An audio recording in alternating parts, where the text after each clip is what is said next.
Chapter 1. The Dying Empire.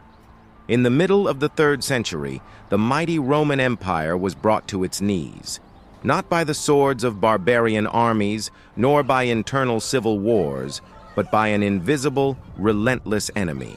It was a catastrophic pandemic that swept across the Mediterranean world, leaving a trail of desolation from Alexandria to Rome. Today, historians call it the Cyprian Plague, named after the bishop who witnessed and documented its horrors. At its height, the plague was an absolute slaughter.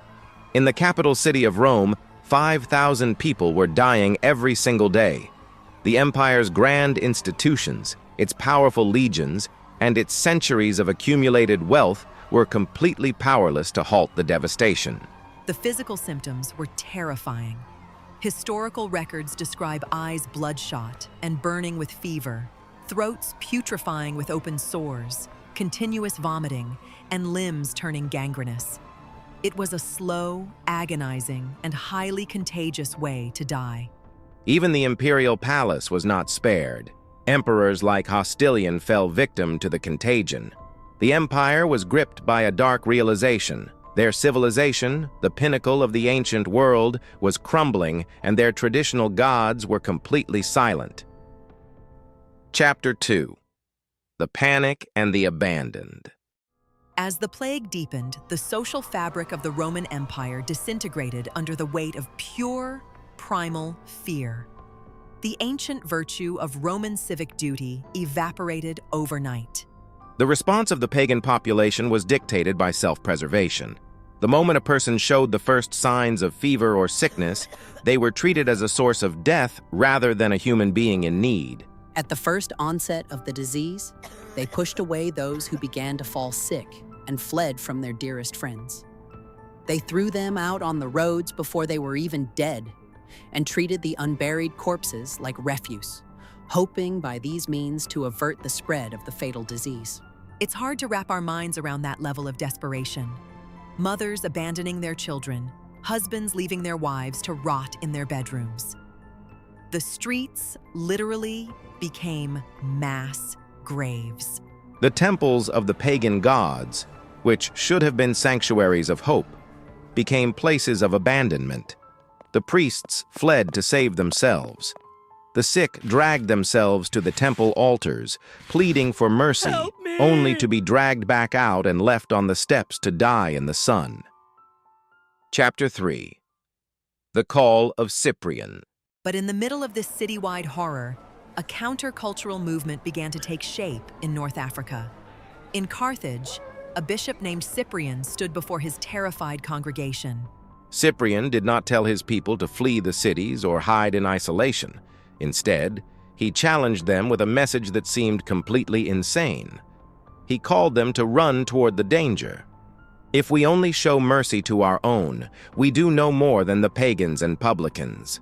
We, who boast of being the children of God, must return good for evil. We must love those who persecute us, as our Lord commanded. He was asking them to risk their lives to nurse the very neighbors who, just years prior, had cheered in the arenas as Christians were fed to the lions. Yes, exactly. Cyprian reminded them that their faith was not an insurance policy for safety, but a call to sacrificial love. He immediately organized the Church of Carthage into a coordinated relief force, dividing labor according to what each person could offer. Chapter 4. The Army of Lanterns. So, how did this organized relief force actually operate?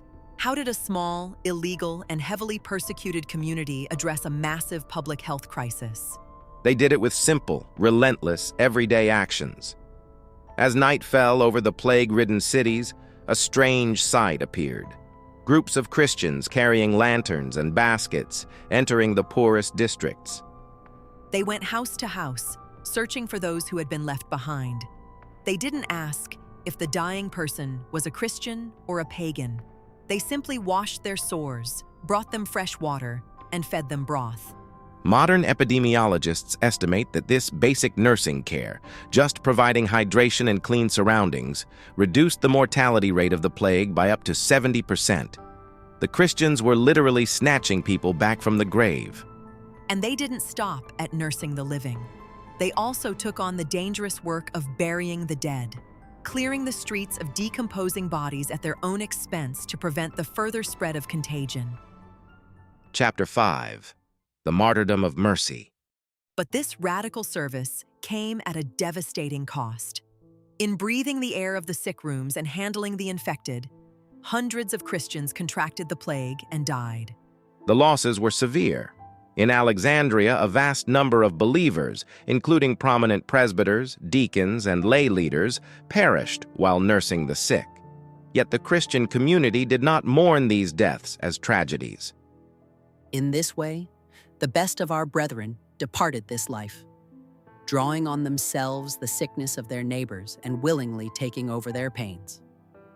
This form of death, through great faith and piety, seems in every way equal to martyrdom. To them, this was a martyrdom of mercy. For centuries, Christians had prepared to die by the sword or the wild beasts. Now, they realized they could win the ultimate crown by dying with a basin and a towel in their hands. Their quiet, joyful sacrifice stood in stark, undeniable contrast to the panic of the pagan world. It demonstrated to a skeptical empire that the Christians possessed a love that was stronger than the fear of death itself. Chapter 6. The Conquest of Love.